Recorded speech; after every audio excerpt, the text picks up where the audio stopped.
Hello, this is The Slayer, and you're watching TVLine.com. Welcome back to another edition of Reality Check, your weekly deep dive into all things unscripted television. I'm Michael Slezak from TVLine. You kept my standing appointment open. And you are right on time.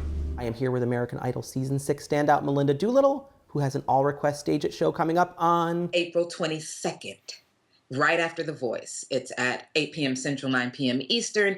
You get to request what I sing, and we just hang out for an hour, and I sing. This will be Change Your Life Internet. I know you think that Reality Check changes your life every week, but wait until you hear Melinda sing. Where shall we begin? Let's start with The Voice. Team Blake, playoffs, how did you feel about it? The right three people are on Team Blake. He has such a deep bench. I think any one of the three actually has a legit chance to win. I'm not sure we're gonna be able to say that about any of the other coaches, but Blake, there's a reason he wins this show. I have no doubt Team Blake is gonna crush it in the live shows. You other coaches, you better watch out. I would have wanted Madeline Page in his final three, but after Clarity, You are a piece of me. I wish I didn't need. I love that girl's voice. We all know this. But, now she can just go be with Tanner, and they can have their little relationship, and everything will be just fine. You guys make a cute couple, you know? Suit each other. Because Clarity did not. She just needs a little more time, maybe. it was very much like Barn Mouse skitters out from a hole in the wall onto the stage and is like, what's happening to me? I mean, how much more clarity do you need? You want to print it on a t-shirt? Come on. Audra, to me, was the biggest, most pleasant surprise. I thought her performances to date, some of them were great, some of them were like, but what she did with A Broken Wing, there was not a missed note in the bunch, and she's got crazy power. You said only angels know where to fly. I'm a little partial to Jordin Sparks' rendition of that song. So Fair enough. I was missing some of just the, I don't know, maybe the feeling in the vocal. I think she was technically spot on, though. Jake is he basically like waved the white flag and was like, I was a little shaky at some points, and I know at towards the end I got a little off pitch. Don't everybody disagree at once. So with that being said, I think I did pretty good. A mind faced with the possibility of committing such deeds will find an alternative reality to believe in. I feel like he needs to work on his stage presence. Yeah. But when I close my eyes, he could be on the radio today. I'll go anywhere, West Virginia, baby, I don't care. he could probably watch some highlight reels of Cassandra, who was totally, I mean, I don't want to see Jake give us pose and face in the way that Cassandra does, but holy. No cussing.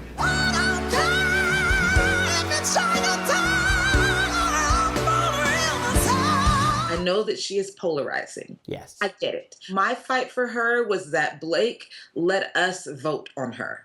Now that we can vote, if you don't like her, don't vote. That's fine. She's my favorite. Yeah. Hands down, I will be voting for Cassandra because that lady is a beastmaster.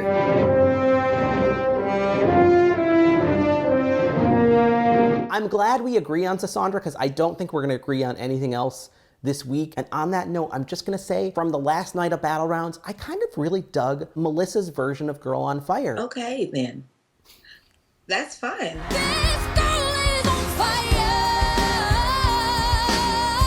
It's a hard song to sing. And I think Adam alluded to that while saying, I sang this with Alicia Keys on the Grammys. Alicia writes really deceptively hard songs that kind of seem simple. Her competitor's name is Music Box. I can't. Listen, if I have to hear Blake go Music Box one more time.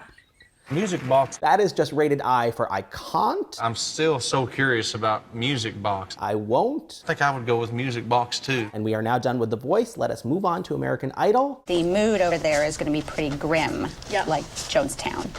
Top 8 redo. 80s week. What the hell was that? What was what? That long, quiet lull. I don't like it. We talked about Girl on Fire. Why do I feel like no one is on fire on Idol this season? Oh my, yes. We are at DEF CON.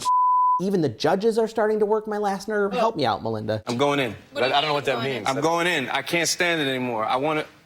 I want to be a part of it. First of all, don't even bring up the judges right now. I mean, I don't know what they were smoking. There it is. I feel like I just did something spontaneous. Goodness gracious me, what a needy little fishy. He's got a hero complex. I've never seen anything like that in my life. I will do that all night long. Which judge will I kick next? All night long. Needs public opinion to justify his actions to himself. What is the point of any of this? I mean, I get that you need filler, but just make the show an hour and a half. Survivor's ready. Don't stick a girl on your neck. Like, I can't even. I make dreams happen. She was too young and her shorts were very short and she was on his shoulders for too long. I had to feel what the crowd feels. His appearance was so much against him and his manners so bad. If they are over the age of 3, that becomes inappropriate. Are you okay? Yeah. You look terrified. We evolved the ability to communicate disappointment, to teach those around us good manners. The judges were throwing me off. The contestants just, it wasn't good. I come to the conclusion that I give up. I simply give up. I was so bored, and I hated that because on a week where they had arguably the best mentor that they've had all season. You've got all these cameras in the studio, kind of all focused on you for that time frame. Use them. The specificity of his feedback, he went into each session knowing exactly what each of those kids needed to work on. I just want to see you emote this song, because right now, dude, you're here. They brought him in after the iTunes versions of the songs were recorded, so he couldn't fix song choice. And I think song choice is part of the problem right now. Everything is so expected. If I hear one more kid say, I chose a song because I sing in the bars all the time. I just feel like, especially on American Idol this season, it seems like the contestants are kind of singing just the exact same every week and expecting us to notice that they're great, as opposed to proving to us every week, like taking the steps that they need to actually prove and fight for our respect and fight for our votes. I mean, they're not, it's like they're not even really competing. They're just like, listen, I'm good, and American Idol is my platform for you to see that.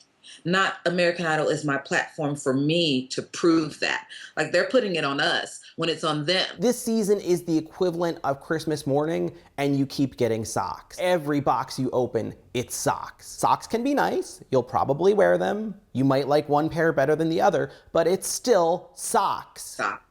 I'm tired of getting socks. I want a pony. Somebody bring me a pony. Little lady wants a pony. The little lady wants away from your stench. So let's talk about who we liked. We're gonna disagree wildly, so everybody get ready to cheer for Melinda and throw things at me, but I'm gonna stand by my controversial opinions. Melinda, who did you like best this week on Idol? I liked Alex. Incorrect. This week. Listen. It's just I've been waiting to do that for about 5 days. 'Cause every breath you take, every move you make. What he did with Every Breath You Take, I thought it was genius. I thought it was beautiful. I thought it was haunting. I felt like he took the lyrics and actually read them and thought, okay, let me not think about how Sting would say this. How would I say it? I keep crying, baby. I have Keep Crying Baby Please, No, Dull in my notes while I'm watching the show.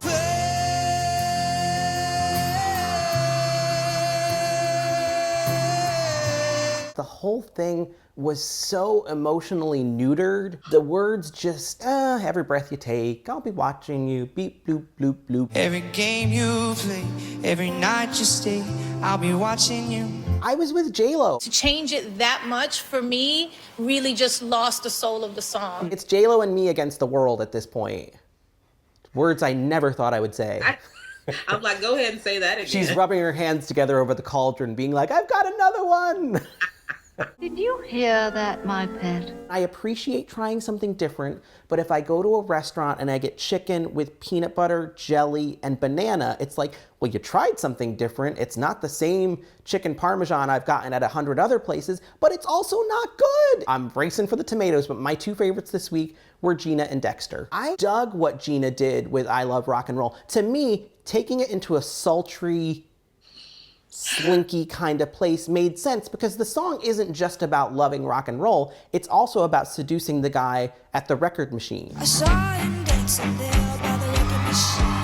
I wish that early piano slink had lasted a little bit longer, but I dug it. I love rock and roll, so come and take your time and dance with us, sing it. Nobody else seemed to like it except for me. So come and take your time and dance with me. I love rock and roll. Rock and roll is on the beat. So if you love it that much, then get on the beat. I did not enjoy that performance. I'm sorry. This is so much fun. I almost feel like we're the comments section underneath Reality Check. We're just going at it. It's great. Can you at least agree with me that Dexter was in the top 3 performances of the week? Yes, I can. Dexter actually did a great job. While I will say that I missed the one part of that melody that goes like up, down, you know, the love it, forgive it, like all that kind of stuff.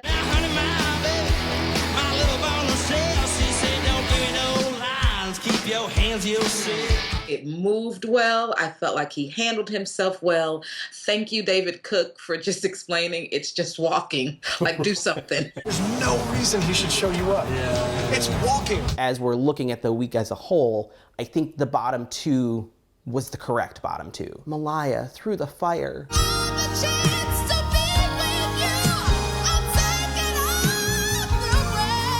She actually did hit the note, and it was square on. The problem was her tone when she hit it. And in 5 years, we might buy a Malaya record, but she was not ready for this jelly, and it was kind of time. Maybe it should have been CJ's time this week and hers next.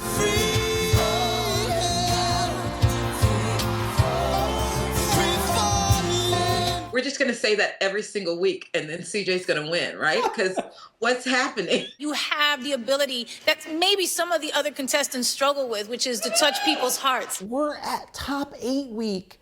Why are they giving him better feedback than Jessica? I keep waiting for you to release into it completely. Jessica is a better singer every single week, and yet they're just tougher on her. Maybe they expect more, but is that fair? Pitch control actually can be taught, but connection cannot. Crow and the Butterfly, Blue-Eyed Lie. She's given us moments where she's clearly been able to connect and make us feel, and that's one of the reasons that I'm rooting for her every week, but then she's disappointed too many times. And I think Call Me was a perfect example. J-Lo was actually right on. That's not a great song for you, no matter how great you sound on it. She has said so many times how this is all she does. Do you know what, like, that's where my expectation comes from. Yeah. Is that she's the seasoned performer.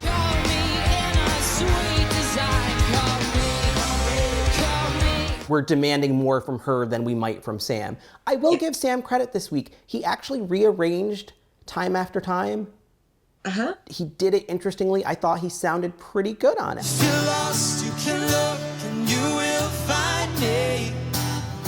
Time after time. But then they put him in the sway bot pit. I mean, why not just lower him into a coal mine? It doesn't matter where you put him. Like, you could put him in light bulbs, you could put him in lamps, you could put him in freaky girls. Like, you can just put him anywhere, and he's just gonna be like, okay. I can't hear what you have said. It was a Walking Dead situation. Like, they're all like, You better watch out. The choices.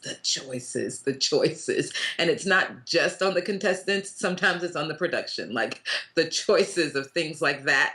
I'm like, ugh. Like, I also don't think Caleb needed pyrotechnics at the end of Faithfully. I mean, it was a good song, but it wasn't pyrotechnic worthy.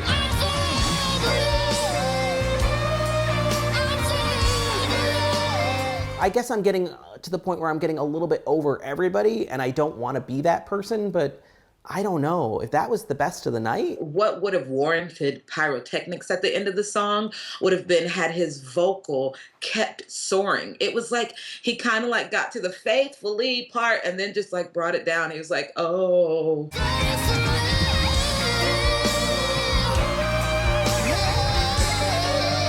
I felt like he dropped the ball at the end of the song, which... That's not the best place to drop the ball. Oh, that's where you got to drive it home. You can't just carry the ball to the 10-yard line. No, listen. Did I say that correctly? Was that made sense? You did a good job. You did a good job. That's the problem with this Idol season. It's sort of like, you did a good job. We're going to pat you on. That's not enough. I think I would go with Music Box too. So up next, the song. I'm going in. No, don't do it. Take a flare gun, put it in your mouth, and blow your head off.